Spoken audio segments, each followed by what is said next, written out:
Hey, it's Joe Crump. Welcome back. Got another question for the series of Q&A that I'm doing here. This is from Darryl Spizer from Nampa, Idaho. Darryl says, what happens if your tenant suddenly moves out for one reason or the other? Are you then responsible for the payments, or is the original property owner? Have you had this happen very often with your tenants?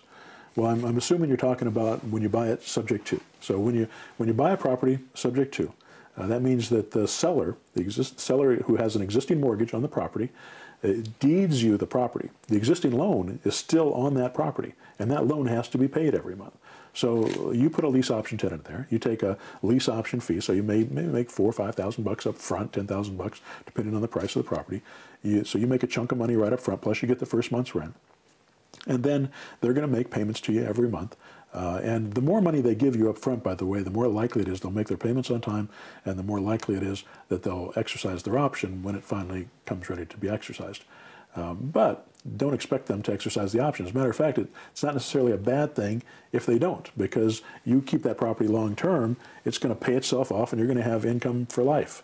And you can get these properties so that they'll pay off in 10 or 15 years because the rents go up, so you can make the payments, pay them off faster.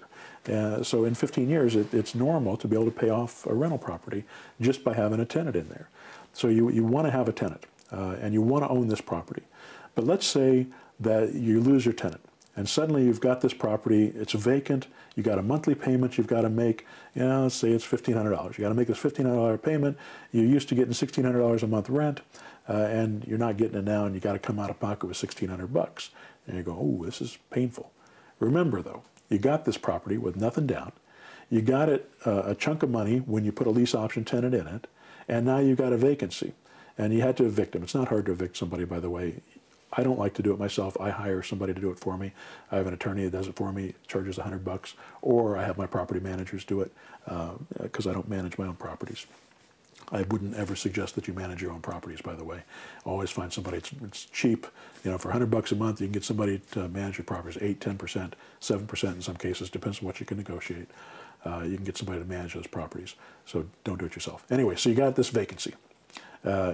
Now you turn around, you go put a new lease option tenant in there, and it actually makes you more money than you would have made because of the rent, because you get another lease option fee. The first lease option fee, you didn't have to pay back because it's non-refundable. Second lease option fee is probably more than it cost you to find that lease option person plus the lost rent that you had during that time.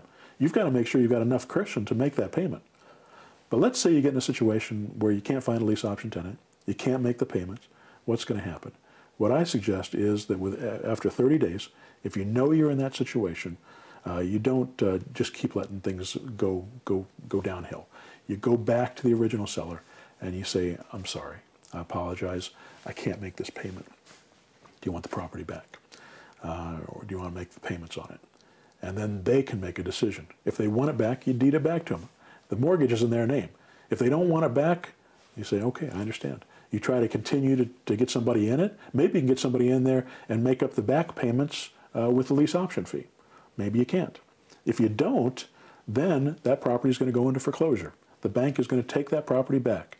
But your credit's not going to get damaged. It's going to damage the credit of the original seller. But you told them that when you bought the property. They knew that going in. The reason they sold it to you is because they had two options. One is they had the certainty of foreclosure, and two, they had the possibility of foreclosure. The certainty of foreclosure, if you didn't buy the property, or if nobody took it over and they couldn't make the payments anymore, they knew they were going into foreclosure. So that was happening. So they took the chance that maybe they would go into foreclosure if they sold it to you. Now you're in a situation you can't make the payments, you're going to foreclosure.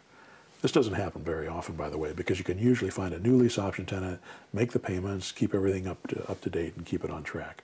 It's never happened to me. I've never lost a property. I've never failed to make a payment. And you want to be responsible. You want to do the best you can to protect your sellers. But it's not the end of the world if it doesn't happen. So don't let it keep you from doing these kind of deals. All right, Dale, hope that helps. Thanks now.